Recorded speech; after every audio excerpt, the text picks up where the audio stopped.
Hello, history students. This episode is Planting America. This is the story of the first successful experiment, the settlement of Virginia at Jamestown. And it's the first English colonizing experiment. Before looking at the trials of the English colonists, however, a few words is necessary on the culture in England, especially as it's distinctive from Spain and Portugal, because this colonizing experiment would go on somewhat differently from how the Spanish and the Portuguese settled. First thing to remember about England is that it was a Protestant country in the 1600s, which is the period in which they will colonize the North American continent. And by Protestant, that is to be distinguished from the Catholic Spain, right? So in Spain, they were Catholic, and in fact, they kicked anybody out that wasn't Catholic, and anybody who wasn't Catholic that wanted to stay had to convert to Catholicism, if you remember in ours. But in England, they had Protestant religious sects. The main church in England, or at least the one attached to the king in England, was called the Anglican Church, and it was separate and separated from the Catholic Church. The English king was the head of the Anglican Church, so that was a Protestant religion. And then, as we'll look at, they had Puritans, lots of Puritans and Pilgrims in England, and some of those, like the Pilgrims who were radical religious separatists, they were persecuted by Elizabeth, and then especially by the Stuarts who will replace her. So that's what Protestant England means, right? That there's lots of different religious sects in England. Now, the period in which the settlement followed was called the Elizabethan Age. And it's called the Elizabethan Age after Queen Elizabeth, Elizabeth I. And it lasted from when she took the throne in 1558 to when she died in 1603. And I want to talk about just 4 characteristics of culture in England in this period. She was the Queen of England, Elizabeth was, when they defeated the Spanish Armada in 1588. The Spanish Armada was the largest fleet, the best equipped fleet. It had the best soldiers on that fleet, or in the military in Spain. And that was true in the Mediterranean, and then the Armada went world around as well. Well, in 1588, they decided to stop English helping the Spanish Netherlands, where they were having trouble. And they sent the part of the Armada up there, and the English fleet defeated the Spanish Armada. The Armada had very large galleys and galleys, super galleys, and the English fleet was characteristic of it was a much smaller, faster ship. They met them in the Channel between England and France, and the English ships basically did circles around the Armada. A storm came up, and the English ships ended up sinking most of the Armada. So that was the big battle for the English during Elizabeth's reign. It propelled England, or it's always marked as the beginning of England's rise to world power and to its colonizing efforts in North America in the 17th century. Again, following the death of Elizabeth. So it's the beginning of England as a global power, a world power. In addition, just mark what we've already said, there was a religious plurality in England, so they expected to be tolerant of other religions. That had some limitations, obviously, like I said, when they were radical separatists. Those people, like the Pilgrims, tended to be persecuted still. And then finally, in addition to world power, religious plurality, the English had a 400-year tradition by 1600, or close to a 400-year tradition, of limiting the king's power by a national contract. And that national contract was called the Magna Carta. And I say national, it's the first document we have that is anything like the Constitution. And the English had had a Magna Carta, or this Magna Carta, for 400 years before this colonizing effort. And the significant thing about it was the king didn't have absolute power. His power was limited by the aristocracy for the most part. By 1615 or 1600s, a middle class of industrialists or commercial agents were also exerting political power, were also part of the government, but a very small, right? The biggest contenders for power, the biggest body of people were the aristocrats who wanted to limit the king's power. So the king couldn't be an absolutist. And they had a long tradition of this. So when the Stuarts show up, and that's the next rulers. So when Elizabeth dies in 1603, she doesn't have an heir to the throne. So the Parliament has to follow the tradition, or the laws actually, that required the next in line to be brought to the throne. And that was the cousins of Queen Elizabeth, who were kings of Scotland, and their last name was Stuart. So the Stuarts would become the kings of England, and they were again from Scotland, and Catholicism was still very strong in Scotland, and the kings of Scotland were Catholics. So now you have kings in England who were brought up Catholic. And for all the Protestants in England, that was worrisome. And for you in your study in this course, the Pilgrims and the Puritans were both worried about the nature of the religious beliefs of these Stuart kings, because they were always afraid that they could be persecuted, right? And if you're a Catholic, you take your orders from the papacy, at least to some extent, although the Stuarts would, of course, deny that, and they would downplay their Catholicism, don't get me wrong, but they were still Catholics and very worrisome to many. The first two Stuarts were James and Charles I. So James had the throne, and then his brother Charles I would take the throne after James died. They did several things. So I just clumped their reigns together. I'm not so worried that you know when one stopped and one began. I'm more concerned that you know that Stuart kings had the throne from Elizabeth's death in 1603 to the death of Charles I in 1649. And we'll talk in just a minute what happens in the 1640s.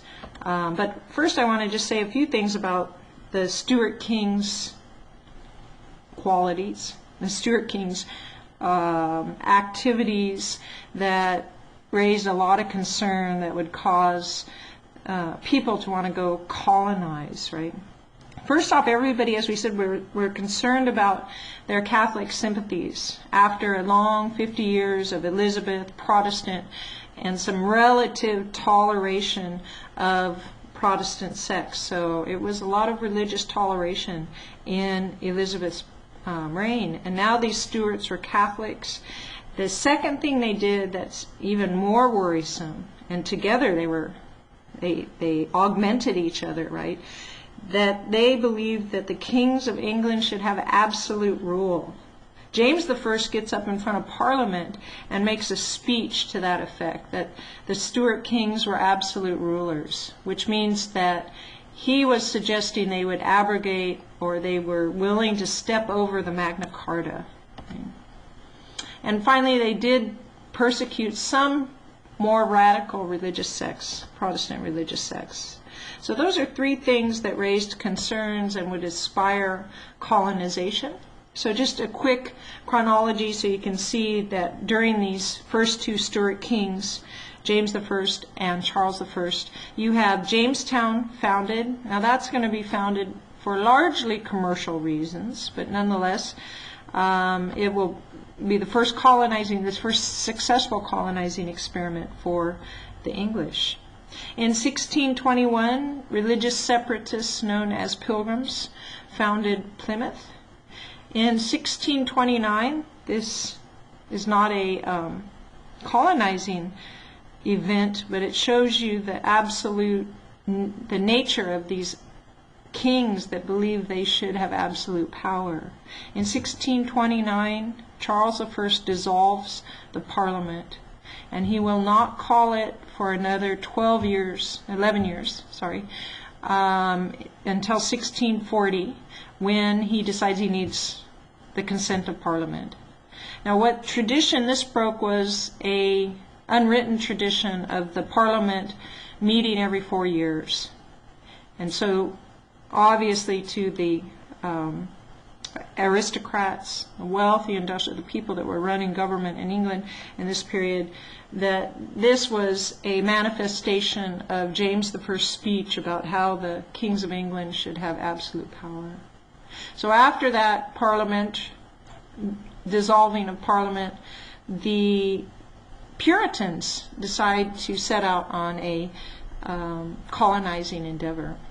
All right, so we'll get Massachusetts colonized in 1630. All right, so for the first two Stuart reigns, we get the first colonizing of the North American continent by the English.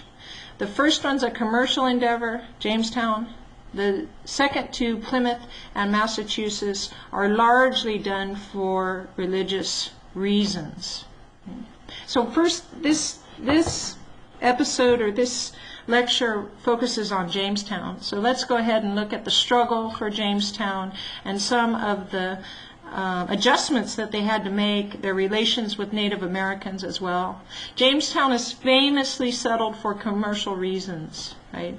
So it was settled by a company called the Virginia Company. It was a joint stock company, and that deserves a little bit of a definition. Joint stock company means investors people with money were brought together to put their money into one bundle that would finance the Virginia Company, and that's what a joint stock company is. And the English were, in addition to the other unique characteristics of the Elizabethan period, that's another thing. They invented a method by which a company could pull together lots of resources. So you didn't necessarily need a king to finance things. If you looked at Spain and Portugal, you'd think, the kings had everything to do with exploration, and they did. Here, the kings and queens do have a lot and make choices to finance or not, but they could also do it by private investment. So the joint stock company then is a private investment. Now they have an interest in getting along with the king, so they would eventually be chartered by the king. The charter meant that the king had the right to appoint the governor usually, and they wrote different contracts, but that was the big thing. So he had his representative in the colony, the governor of the colony, and then they received benefits from it. They received the protection of the English Navy, right, which was the big thing, and then also just the protection and the interests of the king himself, right, in their endeavor. In addition to that meant that the colonists believed they had rights as English subjects. If they're chartered by the king, they've signed a contract with the king, then they are Englishmen, and they had the rights of Englishmen. And that starts very early on, and that's an important thing when we get to the Revolution, that these colonists believe that there are rights that they have by virtue of being English, and those rights are going to be tightly connected to political rights that are not too different from the first 10 amendments of your Constitution. All right, the first attempt to settle Jamestown takes place obviously in 1607. The colonists, in this case, it's a joint stock company, it's privately owned. These investors expect a return. So the Jamestown settlement was sent out to find gold. They sent 295 settlers, and only 40 of them survived. It's sort of famously known that they sent a bunch of gold diggers, if I can put it that way, and not farmers, and not families, and not, blacksmiths and people with other talents people with the talents to build a settlement. They did not send those people. And so this first settlement then was not very successful, and only 40 would survive, and most of them died of starvation because they just didn't have the farmers or people with the talent to farm to produce food. Now, still going to be a struggle in the Chesapeake. And they don't all die from starvation, but they had a big problem with starvation. They also died largely as well from disease. All right, so the early settlement then was run by John Smith, and he decides, all right, we can't just be out here looking for, everybody has to work to eat. So he sets a policy that everybody's got to participate in the production of food, in the production of houses, in order to be part of the settlement. John Smith has an interesting background. He is kidnapped by the natives in the region. They're known as the Powhatan. That's the name of their chief, and it's also the name of the tribe. But he's kidnapped by the Powhatan, and they say that Pocahontas put her neck over his. He was just going to have it cut off, and I don't know how true this story is, and Pocahontas saved him, and she put her neck over his.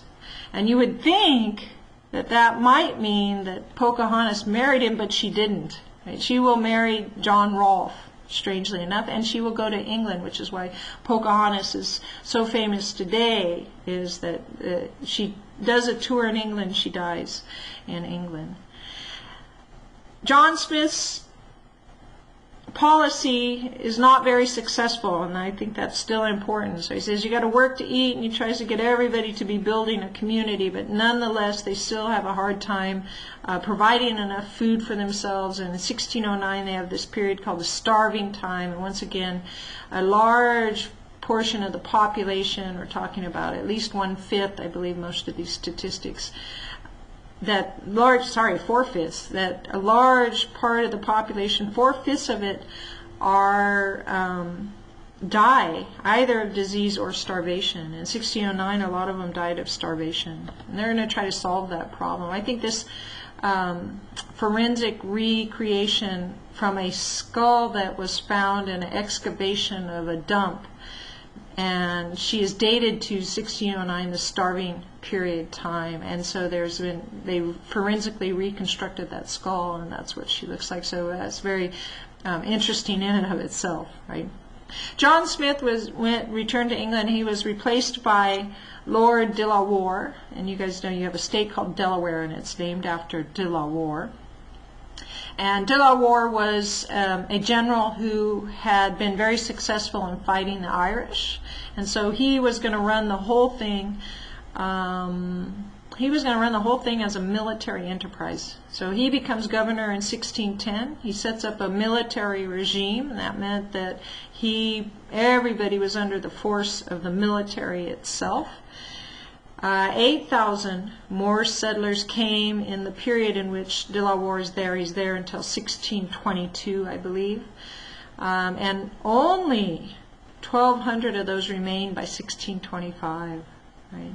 So that's a huge, once again, death toll. Somewhere around about 1/5 survive and 4/5 die in the Chesapeake region. A lot of it's from disease, and to some extent, but by 1610 and forward, they're starting to get farming going, and it's a very wealthy farming region once you can get farms in production. They, however, did lots of things under De La Warr's reign. They got into conflict with the natives. Part of the conflict was because they raided native food. So while they still were not producing enough for the colonies, they would go out, and the natives had places that they stored, especially corn, store places for corn. So they would go out and steal from those storage areas. De La Warr, like I said, was famous for his Irish tactics, so there was no holding back or trying to decide. As modern world, we think, wow, Native Americans are so badly treated, etc. In this period, the 1600s, De La Warr treats the Native Americans like he treated the Irish. So he fought the Irish. He went in, he burned villages, he raided villages, he burned them down, he destroyed things. And so he employed these tactics on the Native Americans. So between stealing food from them and ravishing their towns or settlements and burning them down, we called that with De La Warr his Irish tactics. It was a commercial enterprise, so I want to mention something about what really booms, what becomes the gold of the Chesapeake. And the gold of the Chesapeake was found in the form of tobacco. So in 1612 they start planting tobacco. It's a Native American crop, and they find that it grows great in the Chesapeake. John Rolfe is the first to be planting tobacco. He's also the first to bring slaves into the North American region. He brought them from the Caribbean. So in 1619 we see the first slaves brought into the region to help to produce the tobacco crop, which was quickly becoming the crop of the Chesapeake, and it had a good price. It's an addictive product, as you guys know, and they made lots of money off of tobacco in the Chesapeake. So tobacco becomes the Chesapeake gold, as it were. Conflict continued with the Native Americans, and I think your book gives you a nice discussion of the different conflicts in the early 17th century colonial period. But just very quickly, they fought with the Powhatan from about 1614 until about 1622, and then they signed a peace settlement. And the nature of the peace settlement was, and once again John Rolfe comes up, he marries Pocahontas. So John Rolfe was a big planter in the region. In order to bring peace with the Powhatan tribe, he married Pocahontas. Pocahontas is pictured to the left here, or that's the contemporary image that we have of her. She would later go with Rolfe to England and do sort of a tour. England already was under starting the beginning of the age of science, and they loved little curiosities. So she toured around in courts, and John Rolfe then displayed the Native American this Pocahontas to the English people in that fashion. The Second Powhatan War was fought all the way up until 1644, and at the end of that, the Powhatan tribe was defeated. The natives were removed and pushed further west, and this is the first that we have, the beginning of this policy of separation that the English had with the Native Americans.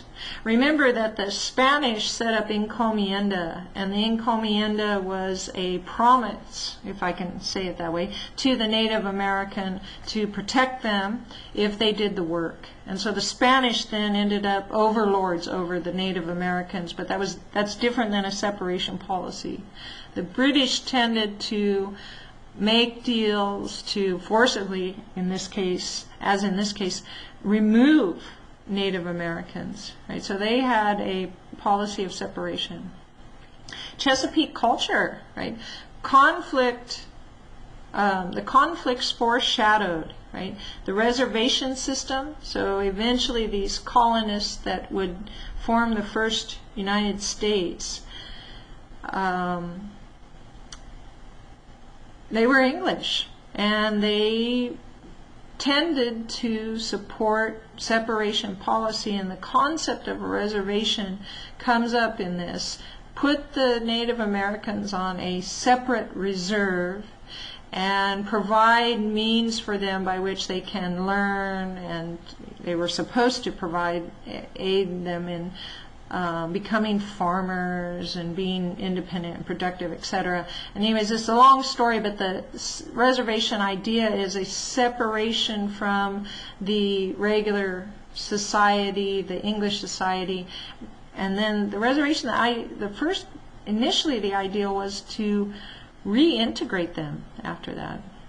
We can see too that disease and land conflict would become the main problems of the Chesapeake region, and the English really don't settle that until modern medicine, but disease always plagues the English, so they slowly, it becomes a less desirable place to immigrate to in the 17th century and 18th century, and the New England region would have large immigrant populations. Right? So conflicts, disease, land conflict. The Chesapeake is the first self-governing, the first self-government that we have in the North American continent, or the Americas broadly. And that meant what? That meant they were chartered, they were given a governor by the king, so the king did have a representative, but governance went on in the colony itself by the House of Burgesses. And the House of Burgesses were a representative body that made decisions on laws inside the colony. And the colonists got used to that they made their own laws inside the colony. So you want to recognize that from a colonial point of view, you had a House of Burgesses, and it was representative, not perfectly and not necessarily by voting, but nonetheless it was representative, made all the laws for the colony, and you separated that from the global colonial law of the British Empire, the imperial law. Right? So there was the law of the empire, and then there was the colonies' laws. And the House of Burgesses made and that's self-governing, first self-governing unit, House of Burgesses. James I very quickly made Jamestown into a royal colony, right, which is what we've just described. And then I have you guys reading a primary source, which shows which is titled Nathaniel Bacon's Declarations Against the Governor Berkeley. And in that you can see the nature of political conflict in the Chesapeake. So we'll talk a little bit more about that. But you want to go to Nathaniel Bacon's Declarations against Governor Berkeley and have a look at what he was complaining about the governor. And I can give you a few things, right? That he was raising taxes unjustly, he was appointing favorites to court, he was not doing anything to defend those people on the frontier. And that was the big argument between them, that Berkeley had monopolized the beaver trade and he was not defending frontiersmen against Native Americans. And that was part of his obligation as the lead governing official in the Chesapeake, right, or the king's representative in the Chesapeake. Right, and then very quickly I'll do a few other, you have lots of other states, your book talks about the Carolinas, but Maryland is founded in 1634, and it is founded by Lord Baltimore, who was Lord Baltimore,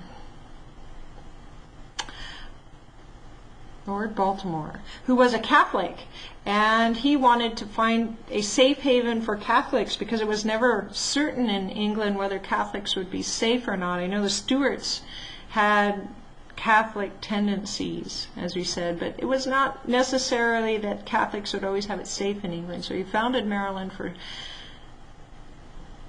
for Catholics. And I also just talk quickly because all the colonies had indentured servants, but in Maryland here we can say that indentured servants were brought in as laborers. So the bulk of the people who first came to the colonies to labor were not slaves, even if they were brought in 1619. The bulk were indentured servants. Indentured servants means this: somebody who agrees that for passage over the Atlantic, so somebody else pays their passage, they sign a contract that says they will work for 5 to 7 years for that person. That meant that there were poor and there were wealthy people that came into the colonies. The wealthy people bought land and became a wealthy class. So the Chesapeake has, not just Maryland, but Virginia as well, land barons that are wealthy, and then the planters that are given lands further and further west. And these guys are indentured servants who have finished their contracts and they want land sometimes, or just poor people who can buy territory or lands up in the back country. So just like Virginia, Maryland also has a social divide between a wealthy landowning class and then a small farmer, backcountry frontiersman population. Another distinctive thing about Maryland and its founding is it gets the first act of toleration of religions in the United States. So in 1649, they write into their charter an act of toleration, that they will tolerate many different religious sects. And you can see with the Catholics in England, that was very important. In addition, Chesapeake culture, most of Chesapeake culture came out of the Caribbean, but the Caribbean was very important because it was a model for especially the plantations. So those big land barons in Maryland and in Virginia and eventually South Carolina, some of them came from the Caribbean, but at least they modeled their business enterprises on Caribbean land ownership models, and that was the plantation model. So Barbados was the first island to become mostly populated. It's the one that's most east, closest to getting closest to the African continent, and it set the model for plantations. Also, the Caribbean grew lots of sugar, and they tried it in North America, and it was not too successful. I mean, they did have some few sugar plantations in places like Louisiana, etc., but in general, sugar didn't grow quite like it did in the Caribbean.